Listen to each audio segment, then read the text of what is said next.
अब बात करते हैं यहाँ पर structures of alcohol, phenol and ethers.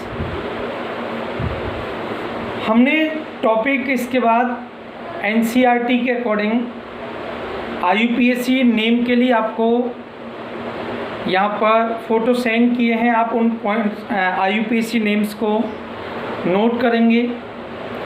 जहाँ डाउट आए आप उनको पूछें कि किसी पर्टिकुलर अगर आईयूपीएसी नेम नहीं बन पा रहा है तो आप पूछ सकते हैं। उसके बाद structure of alcohol, then phenol, then ether को स्टडी करते हैं। तो देखिए, जैसा कि मैंने अभी बताया था, अल्कोहल में आप यहाँ पाएंगे इस तरीके से यहाँ पर 2 बॉन्ड पेयर और 2 लोन पेयर के साथ sp3 हाइब्रिडाइजेशन होता है। और sp3 हाइब्रिडाइजेशन होगा जिसमें Ab2L2 टाइप होगा, तो वेंट, वी शेप और एंगुलर इसकी ज्योमेट्री होगी।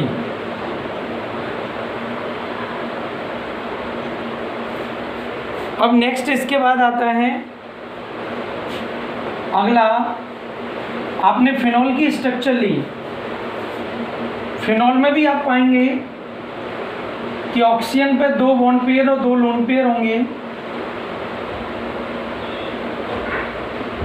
सो same hybridisation sp3 2 bond pair और 2 लोन पेयर के साथ यहाँ पर वी वेंट, वी शेप और एंगुलर ज्योमेट्री रहेगी। तीसरा यहाँ पर केस रहेगा ईथर का। ईथर में भी जस्ट होता ऐसे ही है, बट आप एक चीज ध्यान रखिएगा, यहाँ दोनों तरफ एल्काइल ग्रुप होते हैं। हाइब्रिडाइजेशन यहाँ पे भी sp3 टाइप Ab2L2। लेकिन जो इम्पोर्टेंट बात है वो ये है कि यहाँ जो एंगल होगा वो तो आपको याद है 109 डिग्री 28 मिनट तो होता था sp3 में। लेकिन जैसे जैसे लोन पेयर आते हैं बॉन्ड एंगल कम होता जाता है। बट इस वाले केस में आप देखेंगे कि यहाँ पर 2 बॉन्ड पेयर और 2 लोन पेयर हैं, तो बॉन्ड एंगल होना चाहिए कम, लेकिन ये जो बॉन्ड एंगल है वो 109 से और ज़्यादा बढ़ जाता है।